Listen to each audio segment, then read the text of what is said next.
Hi, Paul Bedford here from Retention Guru, and back at the beginning of 2021 I did a webinar called 6 no-cost strategies to improve your retention and your revenue. This is strategy number 2, where I talk about identifying factors that impact retention. Now usually I talk a lot about visits. I'm not talking about visits in this one. If you've got any comments or questions, put them in the section down below. Alternatively, email me at paul@retentionguru.co.uk and I'll be happy to get back to you just as soon as I can. For the time being, just enjoy the session. Now the second topic I want to cover today is identifying factors impacting retention. Those people who've seen me speak will have seen this plenty of times before. These are the top 10 factors in the order that they have the impact. But today, rather than focusing on visits, interaction and programming, because I've just talked about visits anyway, what would you do about inductions? How many of the people that join your facility, first of all, need an induction? And of the people who need one, how many of them have one? I'm of the opinion, and I would be because it's what I focused on in my PhD, that customers should have the opportunity to be taught and educated about the products and services you have in your business. So inductions is usually focused around the gym environment. Although you can do inductions for swimming, you can do them for other types of activities, Group X, everything. They're just formatted in a different way. But if you think about an induction, let's say it's a 60-minute period where you're going to support somebody. The first thing I'd do is I'd review what goes on in that 60 minutes and strip out anything that you don't need to help teach them how to be more successful exercisers. That isn't the place where you should be downloading apps. It isn't the place where necessarily you should be measuring things. If it is going to be a place where you measure things, take your 1 hour, draw it as a circle, split it into the 30 minutes and so on. How much actual time are people spending being taught? A club that I reviewed recently was last year. We looked at their 60 minutes and they crammed so many things into it. Download this app, make sure you sign up for that, try and pitch PT. There were only 12 minutes in 60 where the client actually got to practice equipment. I know some of you will be heavy on trying to sell PT. This isn't the place to do it. If you do a good onboarding process, you'll actually find you get better results selling PT the longer the customer is in the business.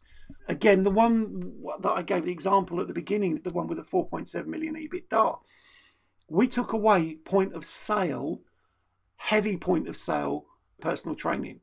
No longer after they'd taken out their membership get sat down with a personal trainer to try and sell them PT. It was offered to them during the sales process. If they didn't take it, they were told it would be available to them as soon as they were ready to start. So we changed the structure there. But go and have a look at your onboarding process. That induction, I call it an induction, it's for the gym. How much of that time does the customer sit on equipment practicing?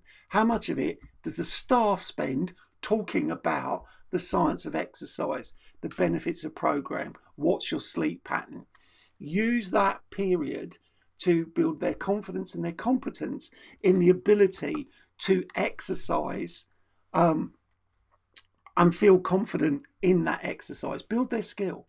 For those of you who read German will know recently that I did an article for a German magazine where I talked about this onboarding process. And I talked about it in the same format as driver education. And what I said was, if you were learning to drive and you have a 60-minute driving lesson, you'd be pretty unhappy if only 12 minutes of that 60-minute driving education was spent actually driving, learning to drive. In fact, when we do driver education, we do it on multiple occasions, which is one of the reasons why a lot of people look at multiple appointment inductions. There is an art to that. Don't just throw more appointments into it just for the sake of it. I would still prefer someone to have a good 60-minute one than a poor 60-minute, 30-minute, 20-minute, 10-minute one over 4 weeks. You can do a lot in 60 minutes to increase the likelihood of your customer saying, but I would go and review your induction. So the people who are going to need that are these people down here. I usually show this as in a slightly different format. I put names on it just to help people out. But this is visit frequency per 1,000 members. It was a piece of work we did. And I've called the hardcore, or the people who are coming more than 3 times per week. The enthusiasts are 3 times a week, regulars twice. I've called those who come once per week triers. They're trying to be fitness people. They're just not trying in your venue frequently enough. The less than once per week occasional, and those who did not use, they're your sleepers. I've grouped the triers and the occasionals together as swingers. These might be the people that need that onboarding or re-onboarding, particularly if you're coming back to reopening after a period of closure. But one of the things I found really useful, I was working with a company called Magnavite for a number of years. And Chris Coverley, who was I'm going to call him the director of fitness. I don't know that director was his actual title, but he was responsible for the fitness product in 4 locations. When we worked with them and they introduced an induction to their gym and they offered it to the people who needed it, actually they offered it to everybody, but not everybody needed it.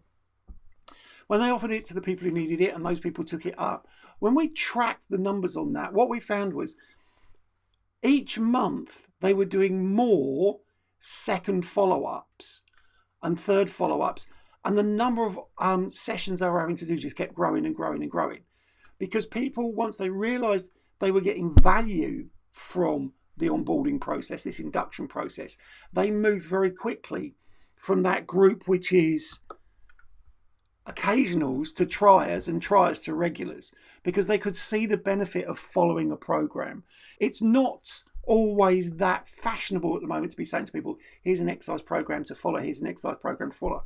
I don't care about fashion. What I care about is, can we keep up? I'm going to show you an example in just a little while of a single site operator within a franchise business who has 2/3 of their customers attending 3 times a week or more. And in fact, I did think I saw their names pop up, so I'll give them a shout out when we get to it.